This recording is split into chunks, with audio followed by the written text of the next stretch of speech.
Bonjour à toutes, bonjour à tous. Eh bien aujourd'hui, troisième vidéo de préparation du festival Feu d'Artiviste.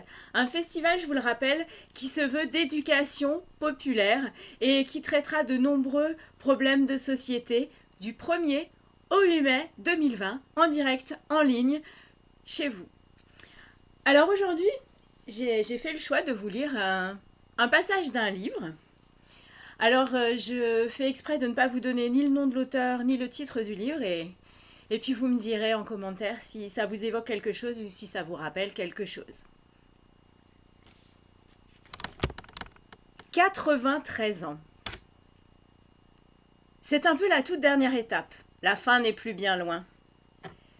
Quelle chance de pouvoir en profiter pour rappeler ce qui a servi de socle à mon engagement politique. Les années de résistance et le programme élaboré il y a 66 ans par le Conseil national de la résistance.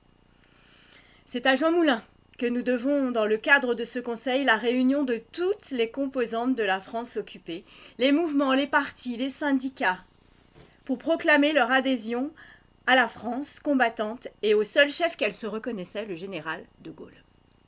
De Londres, où j'avais rejoint le général en mars 1941, j'apprenais que ce conseil avait mis au point un programme, l'avait adopté le 15 mars 1944, proposé pour la France libérée un ensemble de principes et de valeurs sur lesquels reposait la démocratie moderne de notre pays. De ces principes et de ces valeurs, nous avons plus que jamais besoin aujourd'hui. Il nous appartient de veiller tous ensemble à ce que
par le travail.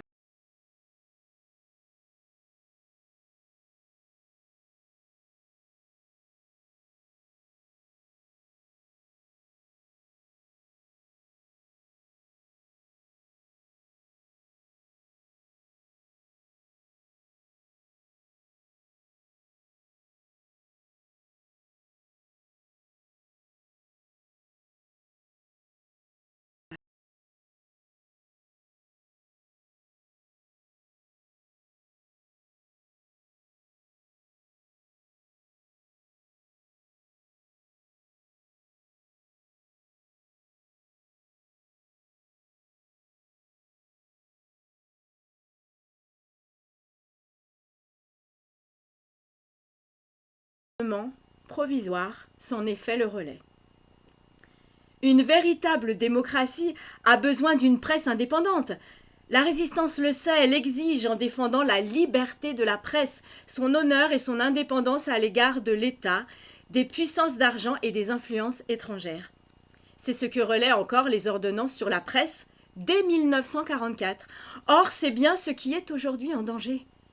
La résistance en appelait à la possibilité effective pour tous les enfants français de bénéficier de l'instruction la plus développée, sans discrimination.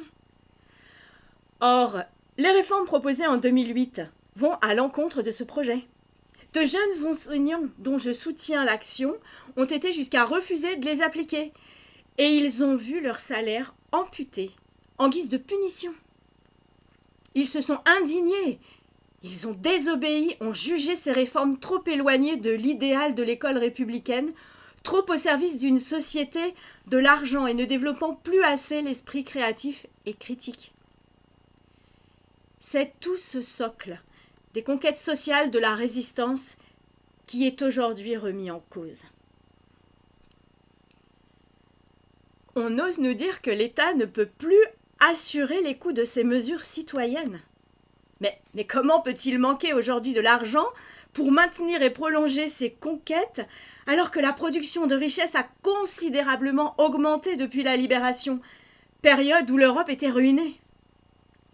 Sinon parce que le pouvoir de l'argent tellement combattu par la résistance n'a jamais été aussi grand, insolent, égoïste avec ses propres serviteurs, soucieux d'abord de leurs dividendes et de très hauts salaires de leurs dirigeants, pas de l'intérêt général.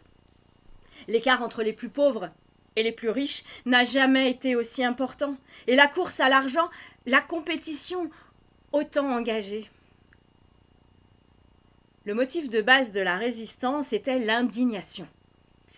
Nous, vétérans des mouvements de résistance et des forces combattantes de la France libre, nous appelons les jeunes générations à faire vivre, transmettre l'héritage de la résistance et ses idéaux.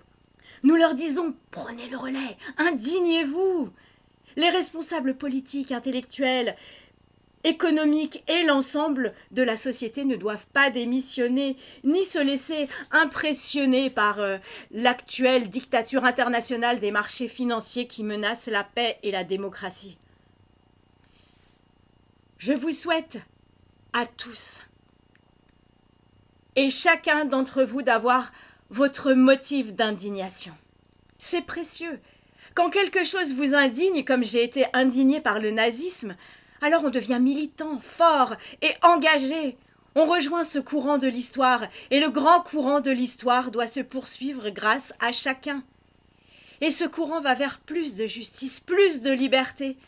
Mais pas cette liberté incontrôlée du renard dans le poulailler, non. Ces droits, dont la Déclaration universelle a rédigé le programme en 1948, sont universels. Si vous rencontrez quelqu'un qui n'en bénéficie pas, plaignez-le et aidez-le à les conquérir.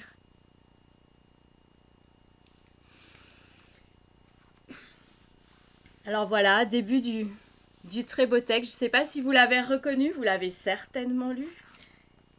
Alors et oui, je vous conseille de profiter de cette période de confinement pour relire le livre « Indignez-vous » de Stéphane Hessel.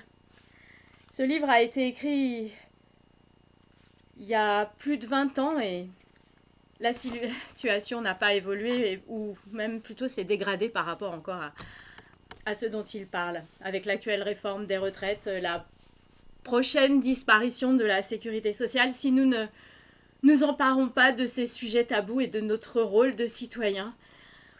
Alors voilà, je vous laisse réfléchir à tout ça, relire ce beau texte et puis si cela vous plaît, n'hésitez pas à vous abonner en cliquant sur le petit bouton que normalement je vais réussir à mettre. Et puis profitez de cette période difficile pour relire, pour penser à vos rêves, à vos envies, à ce que vous pourriez faire pour que les choses changent. Même si ce sont des toutes petites choses. Regardez ces vidéos, c'est 5 minutes par-ci, par-là. C'est anodin, mais moi, ça me met en joie et j'espère que je pourrai vous transmettre cette joie, cette énergie pour garder le sourire et l'envie d'avancer dans un monde meilleur. Voilà. Je vous souhaite une belle journée, une belle soirée et je vous dis à demain pour la prochaine vidéo. Merci.